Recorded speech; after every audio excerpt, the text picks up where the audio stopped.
Au cœur de la vallée de la Suisse, l'église Saint-Rémy de Villiers-sur-Suisse se dresse comme un témoin précieux de l'histoire religieuse et rurale de la Haute-Marne. Le village apparaît très tôt dans les archives médiévales, sous le nom de Villars-super-Suissam, et occupe une position particulière, à la frontière entre Bourgogne et Champagne.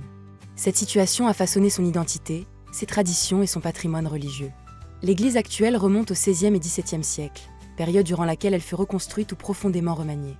Elle est placée sous le patronage de Saint Rémy, l'évêque de Reims qui baptisa Clovis, un saint très honoré dans l'est de la France.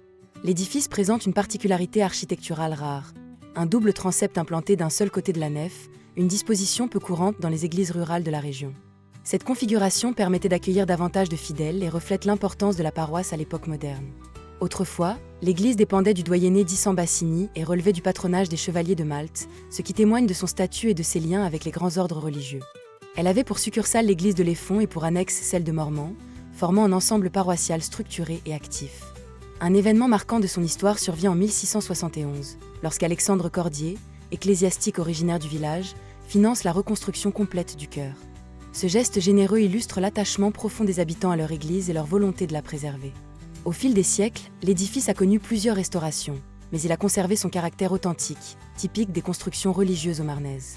L'église Saint-Rémy n'est pas seulement un monument, elle est un lieu de mémoire, lié à la vie quotidienne du village. Elle a vu défiler des générations de fidèles, accompagner les grandes étapes de la vie, et demeure un repère visuel dominant la vallée. Elle est aussi associée à des figures locales, comme Léon Mougeot, ministre et modernisateur du service postal, originaire de Villiers-sur-Suisse. Aujourd'hui encore, l'église continue de raconter l'histoire d'un territoire frontière, marqué par ses traditions, ses croyances et son attachement à son patrimoine. Elle incarne la continuité d'un village qui, malgré les siècles, a su préserver son âme et son identité.